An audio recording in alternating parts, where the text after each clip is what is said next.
Hello दोस्तों, नमस्कार। आज के वीडियो में हम चर्चा करेंगे एमपीपीएससी प्री 2025 की एग्ज़ाम डेट से संबंधित जानकारी और उसे ऑनलाइन करने के लिए ये सभी डिटेल में जानकारी अध्ययन करेंगे, जिसके अंतर्गत आप लोगों को बताएंगे कि एमपीपीएससी के अंतर्गत कौन कौन से व्यक्ति भर सकते हैं, उसमें योग्यता क्या होगी और उन्हें फॉर्म अप्लाई करने की डेट क्या है और अंतिम डेट क्या है, उन सभी के विषय में चर्चा करेंगे। तो चलिए अपने टॉपिक पर आते हैं, देख लेते हैं आयोग की तरफ से कौन कौन से नोटिफिकेशन दिया गया है। मध्य प्रदेश लोक सेवा आयोग यह रेसिडेंसी क्षेत्र इंदौर के अंतर्गत इसका कार्यालय है। विज्ञापन की चर्चा करें तो विज्ञापन जारी हुई थी 31/12/2024 को इनके विज्ञापन डेट आई थी। अब प्रवेश पत्र की उपलब्धि तिथि, कहने का अर्थ यह है कि जब आप लोग एग्ज़ाम देने वाले जाएंगे तो 16 तारीख को एग्ज़ाम डेट है, तो उनसे पहले 11 तारीख दूसरा महीना फरवरी 2025 को आप लोगों का एडमिट कार्ड मिल जाएगा। अब पहले हम चर्चा करेंगे कि इसका ऑनलाइन प्रारंभ कब से है।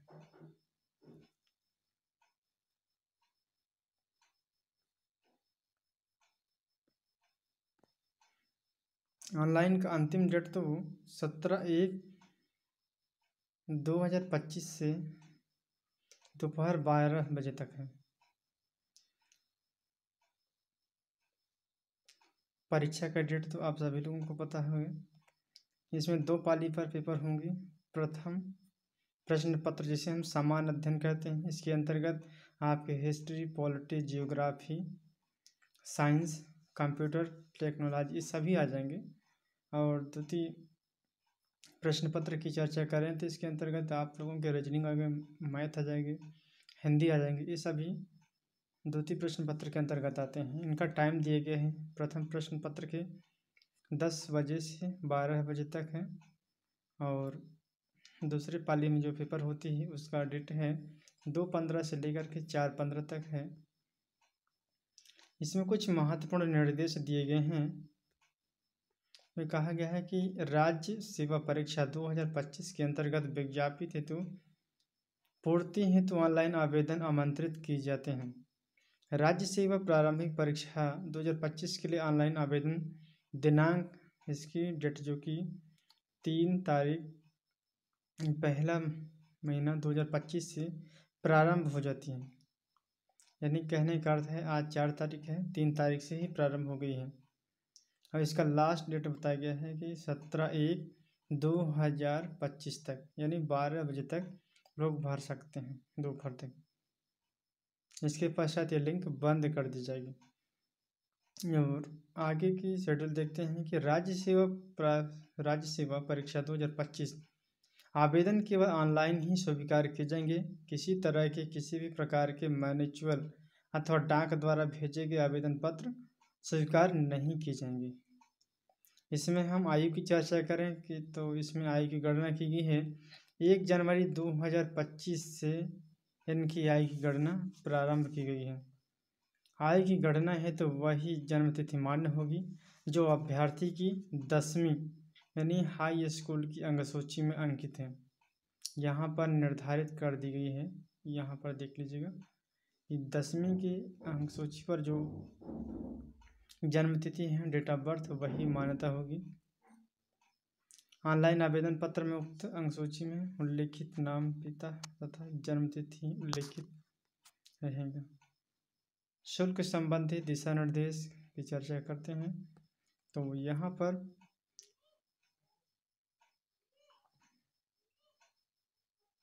अभ्यर्थी द्वारा परीक्षा शुल्क का भुगतान क्रेडिट, डेबिट कार्ड या इंटरनेट बैंकिंग द्वारा किसी भी माध्यम से आप लोग ऑनलाइन फॉर्म अप्लाई कर सकते हैं।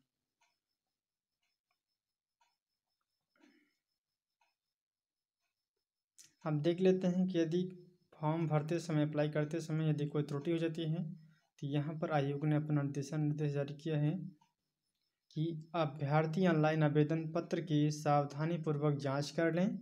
ऑनलाइन आवेदन पत्र में त्रुटि सुधार का कार्य दिनांक 8/1/2025 तक। यदि आप लोग कोई फॉर्म अप्लाई कर रहे हैं, किसी कारणवश त्रुटि हो जाती है या गलत हो जाती है, तो इनका सुधार की डेट बताई गई 8/1/2025 से 19/1/2025 तक, यानी 19 तारीख तक, इसी माह तक कोई त्रुटि होने पर सुधार करवा सकते हैं। इस हेतु त्रुटि सुधार प्रति 50 रुपये का शुल्क भी लगाया गया है अभ्यर्थी को।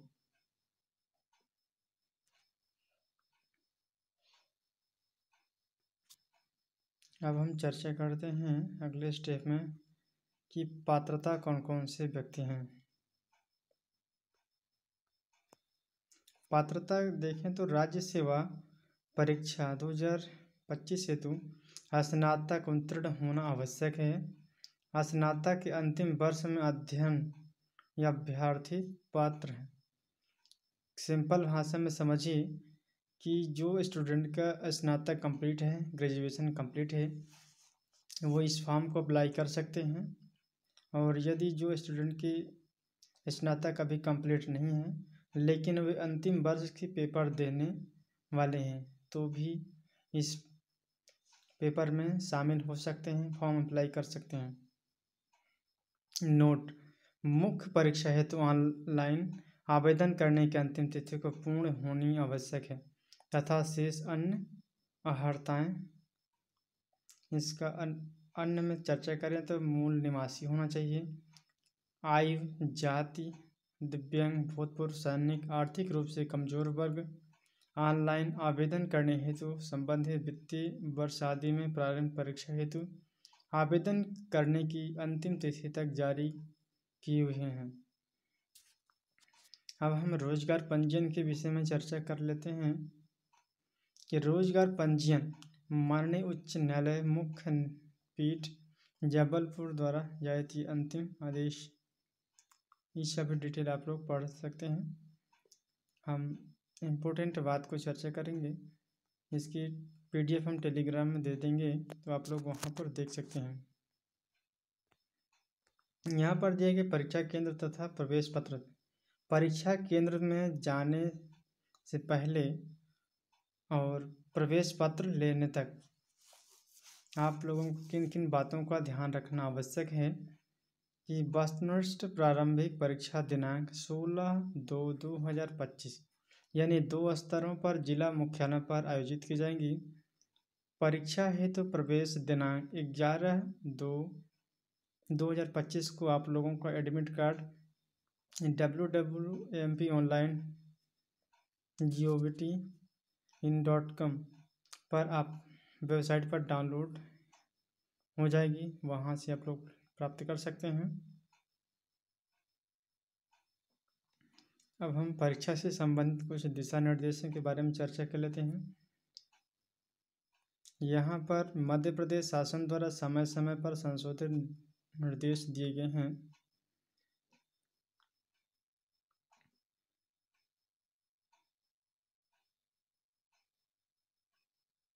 यहाँ पर वही बात है जो हमने ऊपर में चर्चा की है। चलिए हम नेक्स्ट को देख लेते हैं।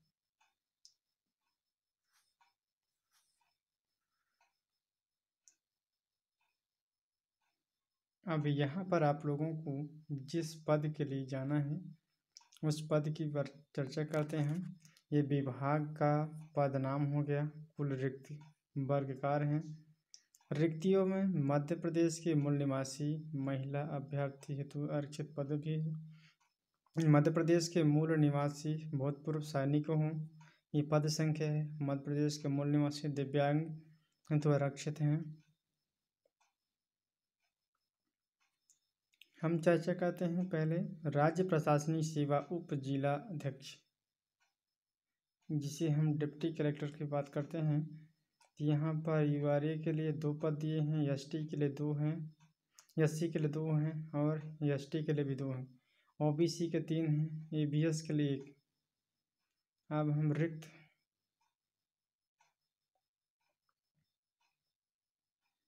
मध्य प्रदेश के मूल निवासी महिला अभ्यर्थियों की चर्चा करते हैं।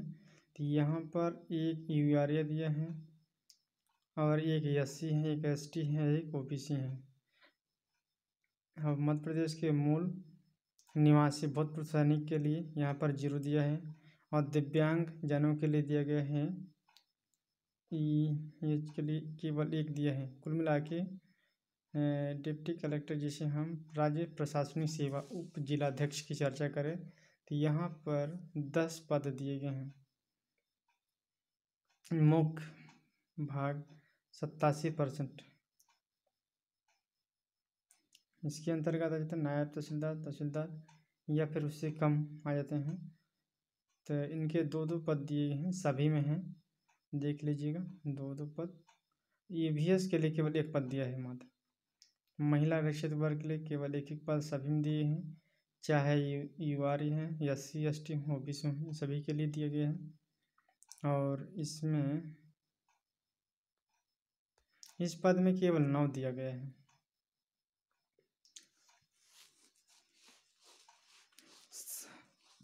प्रदायिक भाग में हम देखें तो यहाँ पर केवल 1 ठो दिया गया है।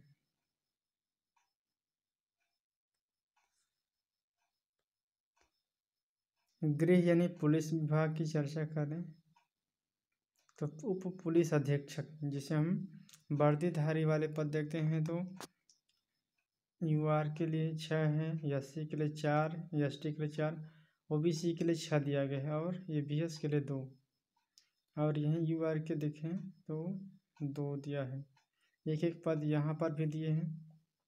ये वर्दीधारी पद जो कि 22 हैं। उप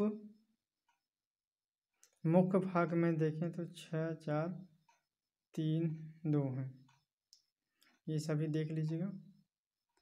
हम चर्चा कर लेते हैं मोस्ट यहाँ पर 19 दिए गए हैं।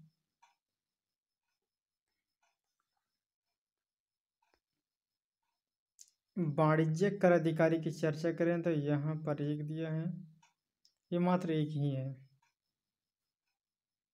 मध्य प्रदेश वित्त विभाग की चर्चा करें तो यहाँ पर 1 है, यहाँ पर भी 1-1 है।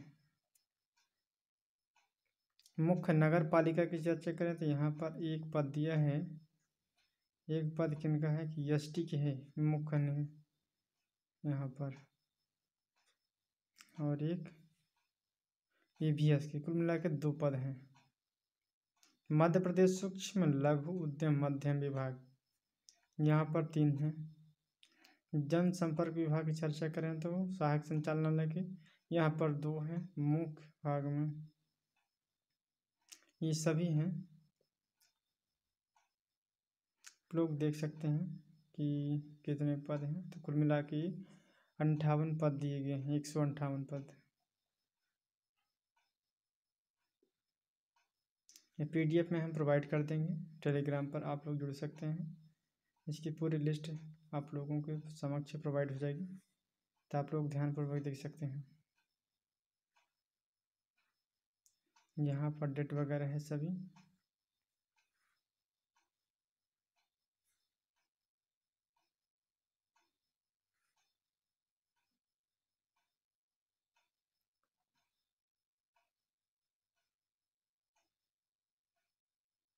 हाँ, एक और ख़ास बात है यहाँ पर कि यदि प्रारंभिक परीक्षा होती है, यदि उसमें उत्तर कुंजी में कोई गड़बड़ी आती है तो यदि आप लोगों का आंसर अगर सही है तो आप लोग आपत्ति जब लगाएंगे तो 150 रुपये यहाँ पर लगेगा और 5 दिन का समय दिया जाएगा। प्रति प्रश्न आपत्ति हेतु 150 रुपये शुल्क देय होगा तथा प्रति सत्र पोर्टल शुल्क रुपये 40 पृथक से हो गया।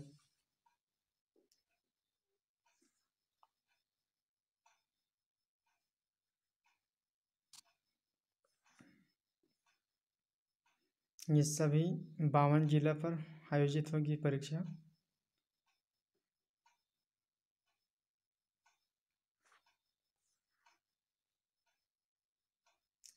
हाँ, इनकी आईसी में चर्चा कर लेते हैं EI सीमा क्या है कि गैर वर्दीधारी, जिसे यहाँ पर वर्दीधारी नहीं रहेगी, वहाँ प्रारंभ किया गया है 21 वर्ष से लेकर के 40 वर्ष तक गैर वर्दीधारी वाले स्टूडेंट को लिया जाएगा। वर्दीधारी पदों हेतु देखें तो यहाँ पर 21 वर्ष से लेकर के 33 वर्ष तक की व्यक्तियों को ली जाएगी और इनकी आयु की गणना 1 जनवरी 2025 से गणना की जाएगी। यहाँ पर बहुत ही ज़्यादा इम्पोर्टेंट चर्चा करने वाली बात है, तो यहाँ पर ध्यानपूर्वक देख लें। वर्दीधारी पद को देखें तो यहाँ पर पुरुष की ऊंचाई लिया गया है 168 और महिला के लिए गया 155 है। बगैर फुलाए सेंटीमीटर की चर्चा करें तो यहाँ पर 84 दिए गए हैं और महिला की अपेक्षित नहीं है। पूर्णतः फुलाने पर 4 सेंटीमीटर कहने का अर्थ है कि 89 होना चाहिए।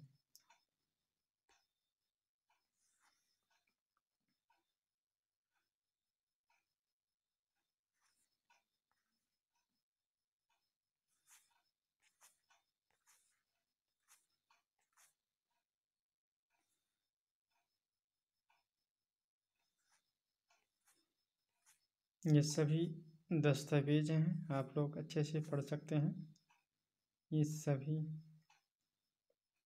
हाँ, एक और ख़ास बात है यहाँ पर कि परीक्षा शुल्क। यहाँ पर चर्चा करें कि मध्य प्रदेश के मूल निवासी अनुसूचित जाति हो, जनजाति हो या फिर अन्य पिछड़ा वर्ग हो या फिर आर्थिक रूप से कमजोर एवं दिव्यांग जन के अभ्यर्थियों के लिए 250 रुपये शुल्क रखा गया है। और वहीं अन्य श्रेणी की चर्चा करें तो मध्य प्रदेश से बाहर के निवासी हों, यानी सामान्य श्रेणी में आने वाले व्यक्ति जो, या फिर मध्य प्रदेश से बाहर के कोई भी व्यक्ति हों, कोई भी अभ्यर्थी हों, यदि वो आवेदन करते हैं तो उनकी फीस 500 रुपये रखा गया है।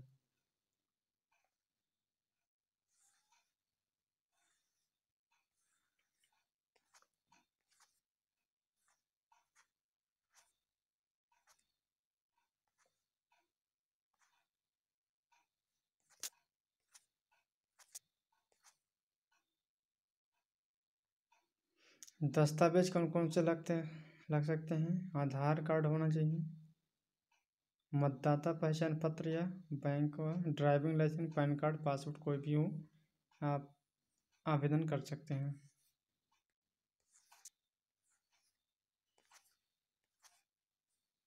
ये सभी हम PDF के माध्यम से प्रोवाइड कर देंगे तो आप लोग पढ़ लेंगे और फिर हम चर्चा करेंगे नेक्स्ट वीडियो में कि यदि आप लोग पेपर देते हैं तो उसमें क्या क्या और कैसे कैसे पेपर को सॉल्व करना है, उनका पूरा अध्ययन हम नेक्स्ट वीडियो में चर्चा करेंगे। तो चलिए, ज़्यादा लंबा क्लास नहीं खींचेंगे, यहीं हम अपनी क्लास को विराम करते हैं। चलिए, थैंक यू सो मच। जय हिंद, जय भारत।